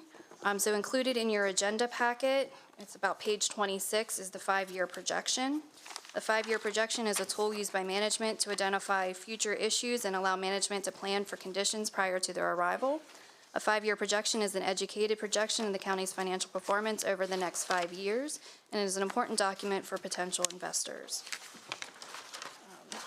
So I just want to highlight currently for FY24, there is a projected surplus of about 11 million. Part of that is due to receiving higher than anticipated real estate tax. We're projecting to have a little over $1 million more in income tax than budgeted, and about 6 million more in interest than what was originally budgeted. So that's our biggest variance. Expenditures are projected to, let me back up. So revenue is projected to come in at about 25.8 million over the original budget. Part of that 25.8 million is for program-related grants that are added to the budget after the adoption. That is about 11.5 million of the increase is for those grants, and that would have an equal amount of expense in the expense budget. Expenses are projected to come in at 295.9 million or 14.8 million over original budget. and that 11 million surplus is about 3.92% of the budget. So that's a look at FY24 projection, and that's as of the end of January. So looking forward through the next 5 years, the assumptions that were used for revenue, real estate or property tax assumes that the housing market will level back out and assessed values will not increase at the rate that they are today. Income tax assumes that increases will level back out to the 2 to 3% per year that was experienced prior to the pandemic. Recordation tax, as the boom of economic activity winds down, it assumes that recordation tax will return to the normal level of about $6.5 million per year. And interest assumes that rate cuts by the Federal Reserve will drive future interest rates back down to a normal level. The assumptions used for the expenditures was regular steps and COLAs for employees, regular COLAs for retirees of 0.25 to 1%, additional position growth and scale adjustments, a return to a normal inflation of 2 to 3% per year. The current CPI for January is at 3.1%, and increased transfers to the capital plan. The FY26 is showing a $2.3 million deficit, which is manageable, and potential reductions to balance the FY26 budget could include not approving new positions, vacancy management, adjustments to the capital transfers, and discretionary spending. So I'll just pause there for a minute if there's any questions on the 5-year projection. So the 5-year projection is when you get into 27, 26, that's showing a deficit? Correct. We've showed a deficit before and it didn't really happen, Correct.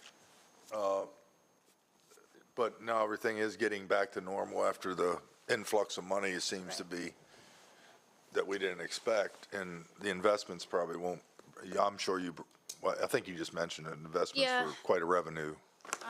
Until inflation really returns back, it's still a little bit higher. And the latest thing that I read, that based on the inflation, the Federal Reserve is not proposing a cut yet, that they keep pushing it back, but I do expect that they're going to come back down. And what in the long inflation rate did you build into this budget? How much? In the out years, 2 to 3%. On the current budget, it varies depending on what the type of service is. Some of the services are at 15%, but some of them are not at that amount because maybe it wasn't fully utilized in past budgets. So there's a lot of factors that go into the budget change from year to year. So it could be, it could be anywhere from, I'm sure, 3 or 4% up to, I mean, we had a pretty big inflation. I think we. Yeah, and I think it's coming back down, and it's going to level back out. We also take a look at each industry because inflation is specific to industries. Oil typically has a different inflationary rate than electric, than gas and propane. All of those have different inflationary rates, so we look at those individually. And with electric, anticipating the new contract, we did build in a little bit of an extra increase into that, just because we're not sure where those rates are going to fall. Yeah, I guess my point is from the normal 3% or whatever, and what we've seen in the past at 8, 9, 10, that's a big. It is a big difference, but now that we're at that higher level with our base budget, moving forward, we can anticipate a more manageable inflation. Okay, thank you. Just a couple comments I have. I agree with Randy's comments about the 5-year look forward. I think it's industry standard, and we started that a couple years ago during my tenure, I believe. And it hasn't been on target, which is fine. But looking back 5 years ago, I think this is an interesting fact. I have our budget from 2019 pulled up. Our increase in property taxes was $2.8 million.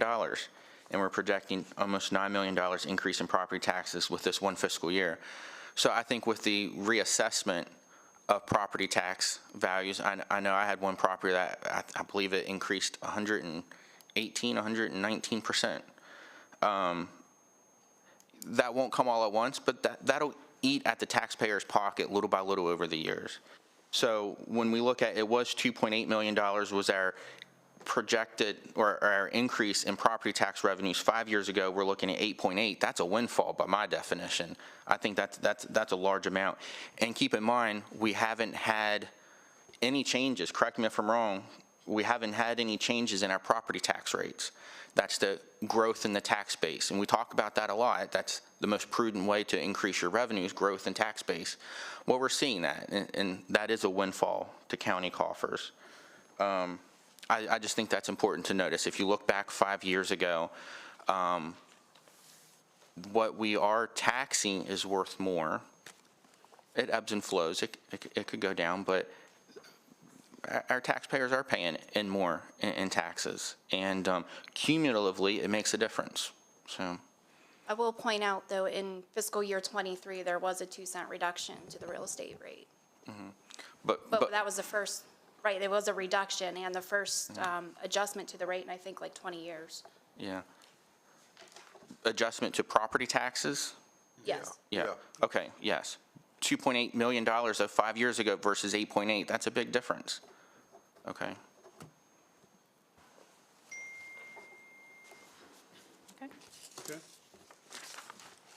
Any other Got one more. questions or comments? She's got one more slide. Okay.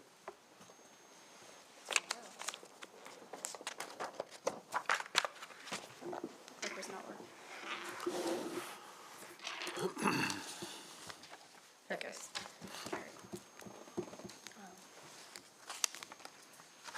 And I'd just like to provide this just as a picture for future year consideration. Although there is no real estate or income tax rate increases proposed for FY '25, if there were ones considered in the future, this slide illustrates what the average impact on a household would be if the real estate rate was increased 1 cent, or if the income tax rate was increased 0.05% back to 3.0. The average impact would be about $33 per household for either rate increase, and the bottom table shows the approximate revenue that would be generated for those increases. So either increase equates to about 1.7 million additional per year, plus with the disparity grant, we could be looking at additional 5 million. So that's just for your information. And for Commissioner Harvey's question last week, based on the information that I have available to me, I did run a quick calculation of if the above average income brackets were taxed at a higher rate. So taking a tax return of $70,000 or more of adjusted gross income, if they were taxed at 3%, that would be an additional 1.4 million. If that higher level was taxed at the 3.2%, that would generate an additional 7.2 million. So that's just a soft, rough estimate of what it could look like. Okay. Now, going forward, now that we have the staff's input and we've heard from, I think, almost all of the staff and the school board and Commission on Aging and county library and et cetera, if we're going to make any adjustments, we have between now and what date for the commissioners to think through what adjustments and how they would actually pay for those. Because if we're going to add, say someone wanted to add $4 million to the school budget, you would have to find $4 million to cut someplace else, or you have to find new revenue, correct? Correct. Okay. So you can't just say you're for more for the schools without coming forward with a tangible proposal of a cut someplace to realign the money or a revenue enhancement. And I think that might be where we're at. We have until Process. we have until we actually adopt the budget to make those adjustments. However, doing that sooner rather than later is actually the most appropriate way of handling it so that staff can make the appropriate adjustments. And if you're doing a revenue enhancement, what would be the deadline in order to notify the state? There is a deadline that we're required to notify the state if we want to adjust the income tax. We have to provide that information to them before July the 1st, and I'm not sure what the exact deadline is. I think it's in June sometime, but we can get that for you. Yeah. And you could make it doesn't have to be $70,000 or above, you could make it $85,000 or Right. $100,000. That was just or a above. a Right. soft estimate. Right, but it illustrates that there would be additional revenue without really impacting people that are at the median family level of income or below. Okay, I think is my point, because we do not want to hurt people that are struggling in our economy. And that's if we had any consensus here to do something on revenue. Otherwise, it's about realigning what's already in the coffers from your proposal. Okay. What would be the time frame? I know you said you'd like to know sooner or later. What time frame is staff looking at for us to? If we could have recommended changes by the end of March, early April, when the public hearings in May? So I have that to announce. So important dates for the public. On May 7th, we will be holding public rate hearings here for rate changes related to the 911 fee, any water and sewer rate increases, and any other rate changes that require its own public hearing. Those will be on May 7th. On May 21st, that's when the public budget hearing will be held at the Kepler Theater. So for us to have everything ready for that, I would think adjustments would need to be received probably by that May 7th meeting to give us 2 weeks to get everything ready for the public hearing. Sure that's enough time? The sooner the better, but that would be to have it ready for public hearing, that would probably be the drop dead date. So it means we would probably need to discuss it in an open forum in April if a commission, if the majority of the commission would like to discuss it, we would need to do that, yeah. Is it sounding to me like a majority of the commissioners want a tax increase? I would just caution, a viable solution was what was proposed last year by Commissioner Barr and myself, adjusting income projections. I think we could have absorbed those requests that we had asked for the Commission on Aging and the Board of Education. So that was a viable solution, I have to say. And the data points in that direction. I would just also caution against any kind of a progressive tax policy where you tax higher income earners more. You're taxing job creators. Keep that in mind. And we live in such a small state. I like to say this a lot to people who don't understand Maryland. From my backyard, I see 3 states at once. I can look out on my back patio. I see Pennsylvania, the mountains of Pennsylvania. I see some mountains in West Virginia. And then my backyard is Maryland. 1.8 miles is all that separates Hancock. So it's so easy. Think of what Martin O'Malley did a few years ago when he was governor, and he created a special tax on higher income earners. People did what Ronald Reagan said they would do. They voted with their feet. They moved down to the state of Maryland to lower tax states. They didn't have to go all that far away from their families, from their jobs. They take their income tax with them. And Maryland saw revenues decline. So on top of higher property tax values, which it can be a good thing, but then you pay higher property taxes, adding a tax increase in just a small area that we are, Maryland's already seen in many ways as an unfavorable state. I just don't want to make Washington County any more unfavorable. People will do what Ronald Reagan said, vote with their feet and move. I would caution you, you have projections on what income that could bring in. I think Martin O'Malley had projections of what income that would bring in, but there's a reason economics isn't a math class, it's a social science class. And those intangibles that you don't factor into the equation, I think is significant. Well, those are all excellent points for us to digest and consider. 50% of, I think, the school teachers do not live in Washington County. I think that's from a conversation with Dr. Sabine. And, it's 5.3 miles to the state line with Pennsylvania. And a large number of our own workers don't pay income taxes, county employees, because they A larger live in, percentage than the school board. yeah, they live in Pennsylvania or West Virginia. So I understand that, and I think we just have to look at all the variables here, and I'm sure we'll do that well. And I take seriously all your concerns. I haven't decided what I would support this year. And I'm hoping we can find a way to align everything as best we can and come up with a satisfactory outcome without raising any taxes, but we'll see.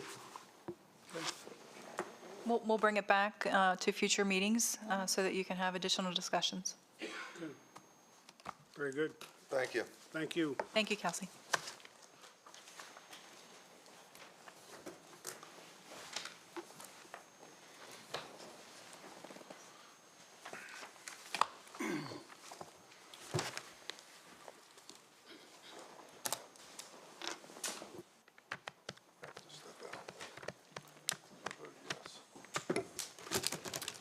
Next item is Governor's Office of Crime Prevention, Youth, and Victim Services FY25 Community Partnership Agreement Proposal. Good morning. Good Nicole morning. Phillips, Senior Grant Manager, Office of Grant Management.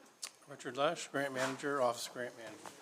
And we are here today for a motion to approve the submission of the FY25 Community Partnership Agreement Proposal to the Governor's Office of Crime Prevention, Youth, and Victim Services, requesting $810,266 and accept funding as awarded.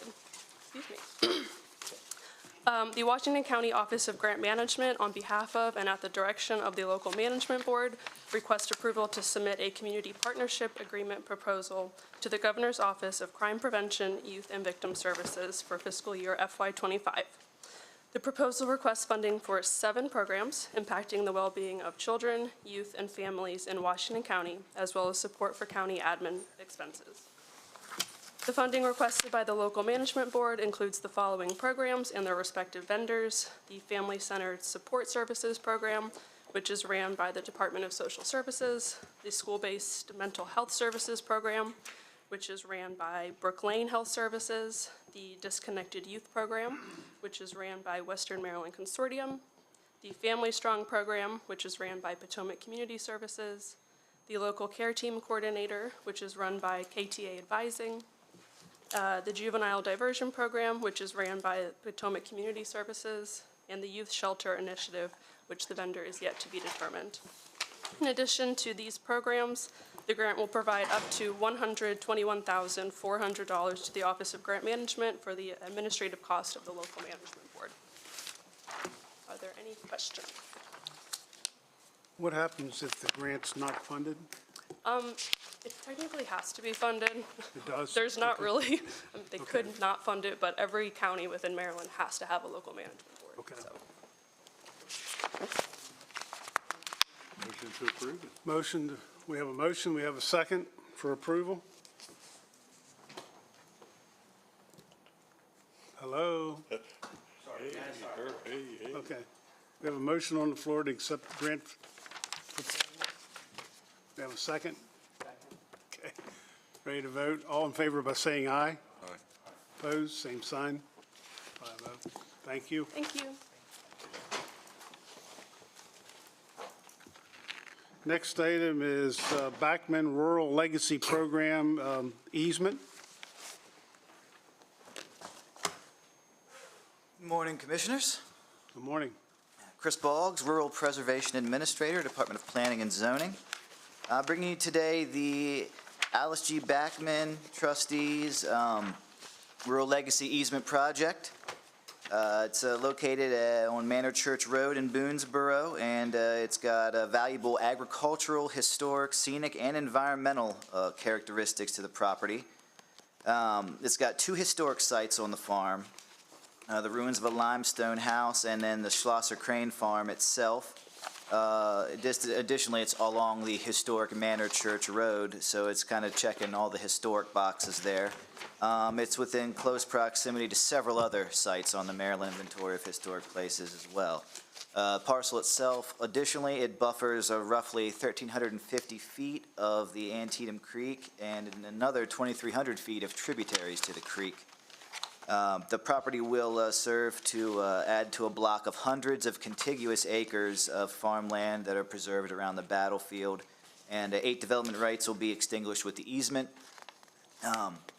Of course, the Rural Legacy Program has been in place in Washington County since 1998.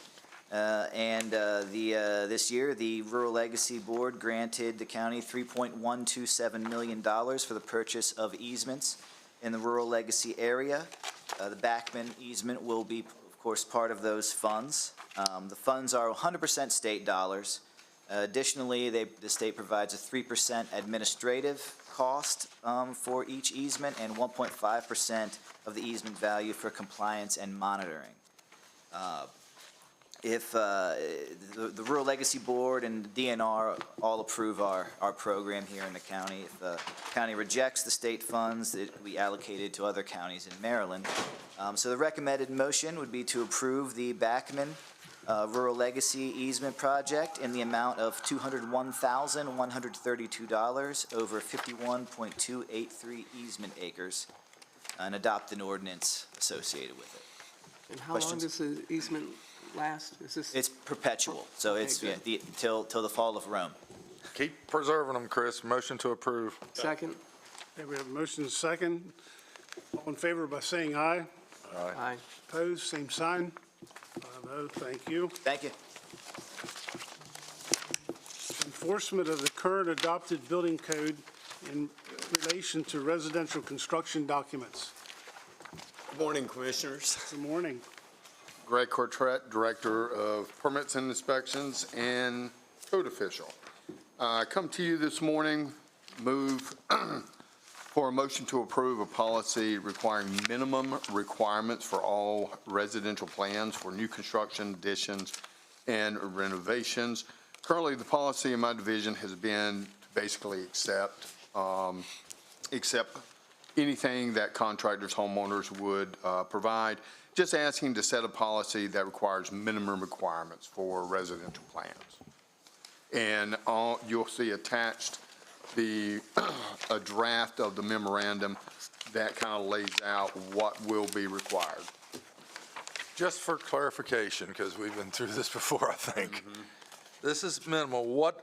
Is there anything on here that normally again, we're trying to eliminate me from bringing in a house plan on a scrap piece of paper, right? Is that what we're doing? Yes, sir. Anything that the typical building in Washington County, how this affects them, that they're not already doing? From residential. Yeah, residential. From residential, exactly. The biggest thing is getting away from that scratch sheet of paper that somebody drew up and it doesn't meet these requirements that now causes the plan reviewers to have to become a design professional. So what projects now have to be signed, sealed, engineer stamped? The only thing that does, based off of our conversation, I went back, double-checked. Okay. In 2010, there was a policy. This policy does not include duplexes, and it does not include semi-detached homes. Okay. But townhomes that are more than 3 units. Okay, so if I have a 3-unit, like some builders used to build, 3 units, that has to have engineered stamp plan? Nope. If it's 3, it's more than 3. More than 3, More okay. than 3. Okay, About guys. apartment buildings, those require, That's commercial. oh, it's commercial, never mind. So this also replaces the memorandum that we approved, I believe, on February the 27th. So this would replace that. Right, and it just sets a minimum requirement for what is brought in for my plan reviewers to review. Greg, I'm sorry we're a pain, but that's just, we're just trying to get it clarified. Yes, sir. Motion to approve. Second. Okay, ready to vote? All in favor by saying aye. Aye. Opposed, same sign. Thank you, Greg. Thank you.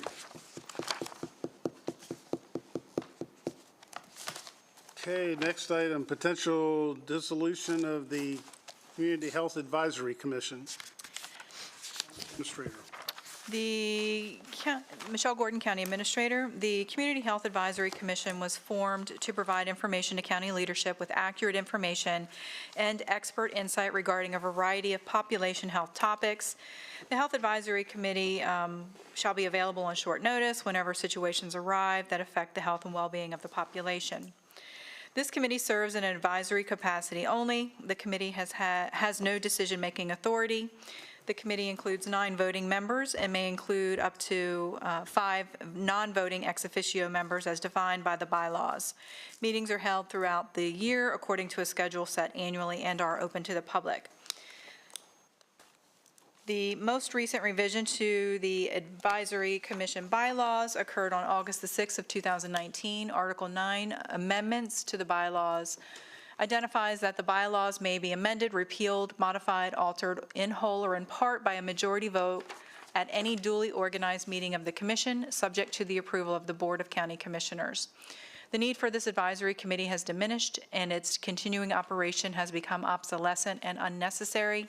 Additionally, the HAC met on November the 16th, 2023, where a motion was presented to disband the Health Advisory Commission, and that motion was unanimously approved by that commission. They've then submitted it to us for consideration. We can always reconvene this at any point in time should another health should another health emergency come into play that we need to bring this back into fruition. Just for some insight, just a quick summary, as I'm on that committee, the discussion was basically, it was a lot of health-related and projects in Washington County, especially during COVID. You know, we had representatives for health departments, septic wells, any kind of a health thing during COVID. The discussion was, it became so redundant with the huge programs Meritus has and the huge programs Washington County Health Department has, that there was really not a need for it.